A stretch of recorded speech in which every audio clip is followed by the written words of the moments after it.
आज के परिवेश में हृदय रोग एक गंभीर बीमारी का रूप ले रही है। ज़्यादातर लोगों को हृदय रोग से संबंधित प्रॉब्लम रहती है और जैसे कोई सर्दी खांसी जुकाम जैसे ये इतनी भयंकर बीमारी हर तीसरे चौथे व्यक्ति को हम देखते हैं। हृदय रोग का क्या कारण है? हृदय रोग क्या अकस्मात हो जाता है? नहीं, ये आपकी कुंडली में कुछ ग्रहों की पोजीशन ऐसी होती है, उस वजह से कुछ ग्रह इसके जिम्मेदार होते हैं, उस वजह से हृदय रोग की समस्या उस व्यक्ति के जीवन में आ जाती है। वो ग्रह कौन से हैं? वो ग्रह हैं सूर्य, बुध, चंद्रमा और कुंडली के अंदर जो चौथा स्थान होता है वो मन, माता, मस्तिष्क का कारक ग्रह हम उसे कहते हैं। तो वो जो स्थान होता है वो स्थान भी बहुत हद तक जिम्मेदार होता है। देखिए, सूर्य जो कि नेत्रों का भी अधिपति ग्रह माना जाता है, हृदय का अधिपति ग्रह इस सूर्य को मानते हैं। सूर्य का तेज बहुत अधिक होता है। बुध जो कि नर्व सिस्टम पर अधिकार अपना रखता है, जो भी हमारे शरीर में जो नसें हैं तो हृदय तक भी नसें जाती है, तो बुध भी काफ़ी हद तक उसका जिम्मेदार ग्रह माना जाता है। और चंद्रमा जो कि मन, माता, मस्तिष्क का कारक ग्रह माना गया है। तो मन क्या है? हमारा हृदय ही है, जो विचलित होना, डिप्रेशन, मानसिक स्थितियां ठीक नहीं होना, हृदय से संबंधित ये विकार इन ग्रहों के ऊपर ही डिपेंड करते हैं। अब आपकी कुंडली के अंदर कौन से ऐसे कॉम्बिनेशन होते हैं जिस वजह से हृदय रोग की स्थिति आपके जीवन में आ जाती है? देखिए, जब सूर्य 6, 8 या 12वें भाव के अंदर जाकर विराजमान हो या फिर सूर्य चंद्र की युति चतुर्थ भाव में हो रही हो, सूर्य बुध का बुधादित्य योग यदि आपके षष्ठम भाव में, अष्टम भाव में या द्वादश भाव में बन रहा हो, तब ऐसी परिस्थितियां उत्पन्न होती है।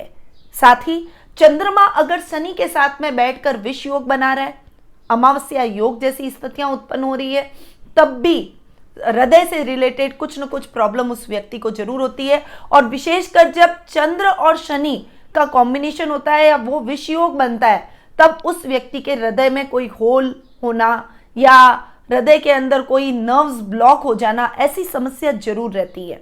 साथ ही चौथे भाव के अंदर बुध और चंद्र दोनों ही विराजमान हो रहे हैं, वो दोनों युति कर रहे हैं, उन पर क्रूर ग्रहों की दृष्टि पड़ रही है।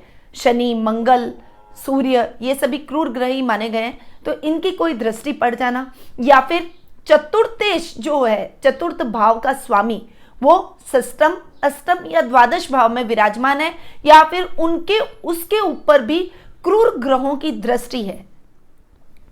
ये सब परिस्थितियां यदि व्यक्ति की कुंडली में उत्पन्न होती है तो उस वजह से उस व्यक्ति को हार्ट डिजीज होती है, हृदय रोग की संभावना बढ़ जाती है। ज्योतिष के अलावा यदि आपको बार बार मुंह में थूक आता है या फिर आपके घर के इलेक्ट्रॉनिक आइटम बार बार खराब होते हैं, तब भी ऐसी संभावनाएं और अधिक बढ़ती हैं। अब इनका क्या उपाय, क्या निदान है इस हृदय रोग का? क्योंकि आजकल देखा गया है कि बहुत ज्यादा रोगी हृदय रोग से पीड़ित होते हैं। अचानक से कई बार ऐसा सुनने में आता, साइलेंट अटैक आ गया, तो उस समय गोचर में ऐसी स्थितियां उत्पन्न हो रही होती है, उस वजह से उस व्यक्ति के जीवन में ऐसी परिस्थिति आती है और वो व्यक्ति जन्म कुंडली में भी ऐसी परिस्थिति हो और जब गोचर में ऐसी स्थिति उत्पन्न हो जाए, तब उस व्यक्ति को साइलेंट अटैक जैसी पोजीशन भी उस व्यक्ति के जीवन में आती है या साइलेंट अटैक आता है। तो अब उपाय क्या करें, हमें क्या करना चाहिए जिससे हमें इस दुखदायी रोग से मुक्ति मिल जाए? क्योंकि हृदय रोग अपने आप में बहुत बड़ा रोग है और जब हमारी सारी जीवन ही इस हार्ट पर डिपेंड करता है और अगर हृदय पर कुछ आघात हो या हृदय में कोई समस्या उत्पन्न हो जाए तो उस व्यक्ति का जीवन बहुत सीमित हो जाता है, आयु बहुत सीमित हो जाती है, वो हर समय डर के छाए में जीता है, कई चीज़ों का प्रिकॉशन उसे रखना पड़ता है, वो अपने जीवन को आनंद पूर्वक नहीं जी पाता। तो अब मैं उपायों की तरफ बढ़ती हूँ। सबसे पहला उपाय तो आपको सूर्य जो कि सबसे प्रमुख ग्रह, हृदय रोग से संबंधित प्रमुख ग्रह माने गए हैं, उनके लिए आपको उपाय सबसे पहला ये करना है कि उनको अर्घ देना है। सुबह उठें, स्नान आदि करके तांबे के लोटे के अंदर जल भर ले, उसमें अक्षत, कुमकुम, गुड़ डालकर और सूर्य देव के सामने मुंह करके और उनको अर्घ दें और उनका जो जल नीचे जमीन पर गिर जाए उसका टीका अपने माथे पर लगा लें। पहला उपाय। दूसरा उपाय सूर्य नमस्कार, योगा, मेडिटेशन, प्राणायाम से अपने आप को जोड़ना, खासकर कपालभाति हुआ, अनुलोम विलोम हुआ, ऐसे प्राणायाम आपको रेगुलरिटी से करने हैं जो कि आपके हार्ट को पंप कर सके, आपको शक्ति प्रदान कर सके। तीसरा उपाय, अर्जुन की छाल का उपयोग आप अपने हृदय रोगी अपने लिए कर सकते हैं। चौथा उपाय 1 या फिर 14 मुखी रुद्राक्ष को आप अपने गले में धारण करें।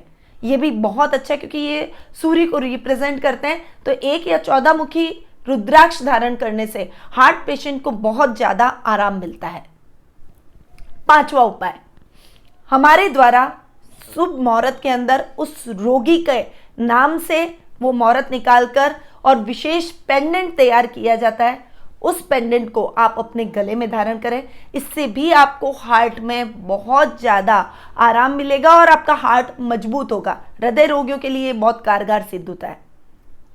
6वां उपाय, आपको नशे से दूर रहना है और सही समय पर सोए और सही समय पर उठे, मतलब कि आपको नींद भरपूर लेनी है, नींद में कोई भी आपको लापरवाही नहीं करनी चाहिए।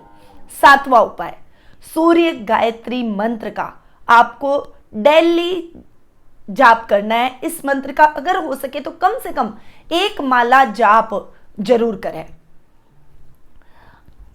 8वां उपाय, गेहूं का दान जो कि तुला दान है, उस तुला दान को आपको करना है। तुला दान क्या होता है ये मैंने आपको अपने पिछले वीडियो में भी बताया था, आपको फिर से बता देती हूं कि आपको अपने वजन के बराबर गेहूं लेना है और किसी ब्राह्मण या किसी जरूरतमंद व्यक्ति को उसे दान कर देना है।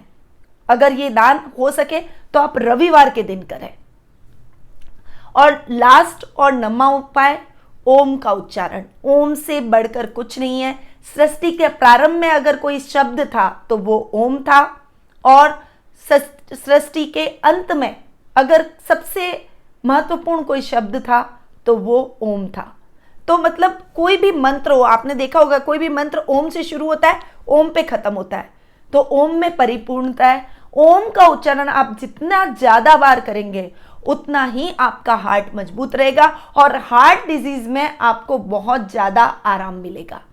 तो ये कुछ उपाय थे जो कि सूर्य से रिलेटेड हैं, चंद्रमा और बुध से रिलेटेड हैं, और ये उपाय आपको जरूर करने चाहिए। हार्ट की जिनको प्रॉब्लम है, हृदय रोगी जो है, उन लोगों के लिए तो ये उपाय बहुत कारगर हैं, और जिनकी कुंडली में ऐसे कुछ योग बन रहे हैं, अभी तक वो हृदय रोगी नहीं है, उनको भी ये उपाय नियमित रूप से स्टार्ट कर देने चाहिए, क्योंकि पता नहीं कब आपके जीवन में ये रोग एंटर कर जाए।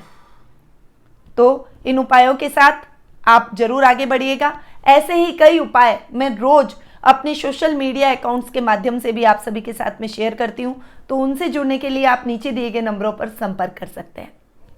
जय श्री राधे कृष्णा।